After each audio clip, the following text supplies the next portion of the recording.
And welcome to another episode of the Mike Prince Show. It is our mission to try to bring you some news that you could use each and every day. Today will be no exception to that rule. You can follow me on Twitter at the Mike Prince Show. The YouTube channel is the Open Mic Broadcast Network.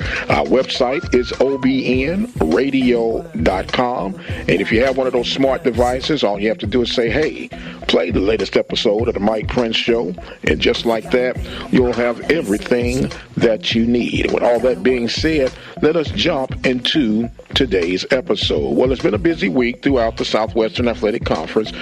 Bethune-Cookman announced their newest head football coach, in fact, the 16th head football coach of the Bethune-Cookman Wildcats' existence, and that is none other than Raymond Woody. Raymond Woody is an alum of Bethune-Cookman, and he was extremely excited to be a part of the program.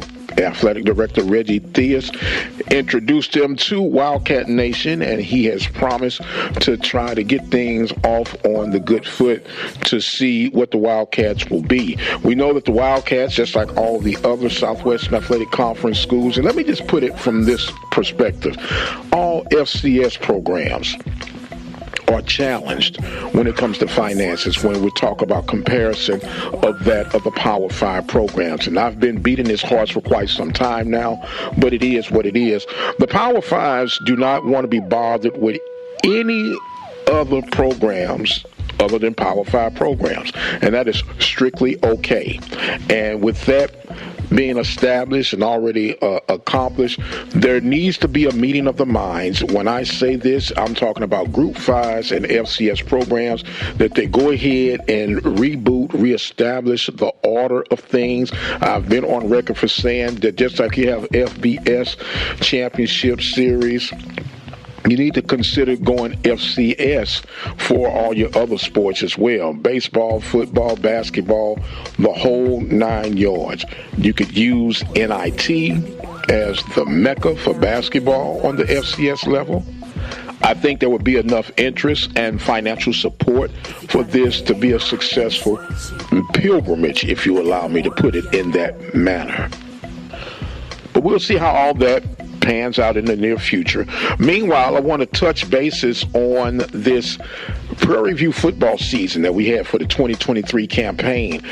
We had, from a quick glance, Prairie View going 7-4. Now, what I'm going to do is call off the opponents that the Panthers will be playing for 2023, not necessarily in the order, but just how I'm seeing the Panthers panning out and how we came to the 7-4 record. We know that they're opening up against Texas Southern University, and we have the Panthers winning that game. The Panthers will also play SMU, and while they're playing SMU, we figure this is a game that the Panthers would come up short on. Abilene Christian at home. Panthers actually should have had Abilene Christian on the road, but I think the Panthers should be able to take care of Abilene Christian at home. The Panthers will also play in their non-conference opponent, Houston Christian University, also used to be known as Houston Baptist. The Panthers should take care of Houston Christian in Houston for that game.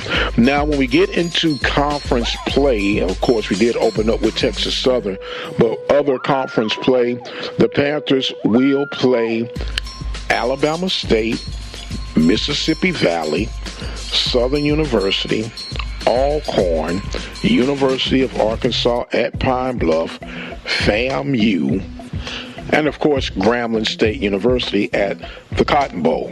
Now, when it comes to the conference wins and losses, this is our projections at a glance, I might add. Okay, we believe that the Panthers should beat Texas Southern, as we mentioned. They should beat Alabama State. They should beat Mississippi Valley, even though it's been iffy these last couple of seasons. They should beat Pine Bluff. They should beat Grambling State. Okay, so that will give them their 7 wins. If you count Houston Christian, Abilene Christian, that will give them 7 wins. Now, The ones we think they're going to struggle with, as we mentioned, SMU, which is somewhat of a given because it's an FBS program. Southern University on the road. Alcorn on the road. FAMU on the road. Those are the games that are going to be of concern as far as we're concerned here at the Open Mic Broadcast Network. We'd love to hear what you guys think about it. We'll dissect these things, of course, as they go further along down the road, and we'll be more than happy to share with you the content of Panthers football right here at the Open Mic Broadcast Network, just as we've been sharing basketball. And speaking of basketball, we know the Panthers will be on the road this weekend against the Southern Jags, starting off on Saturday and Monday concluding with Grambling. So you'll be able to keep a tab of what the Panthers are doing on the road. Baseball season, softball season will be starting up within the next week or so. Excited about giving you updates on that. And before you know it, we'll be right back at football season all over again. And we've been on record for saying we believe that the Philadelphia Eagles will fly high this weekend for the Super Bowl to be victorious over the Kansas City Chiefs. Should be a very entertaining Super Bowl, and we'll see what the end's going to be. And it is Black History Month, and let us continue to drop these nuggets. It is amazing that we have, for the first time ever in NFL history, two African-American quarterbacks leading off. We know that's been the buzz in the air all week long. But I've been challenging people throughout the course of the past couple of weeks if they could name the 8 African-American quarterbacks who have started in Super Bowls. And here goes the list. And I'll save some of the ones that you may have forgotten about toward the end. Obviously, Jalen Hurts, Patrick Mahomes, Russell Wilson, Donovan McNabb, Steve McNair,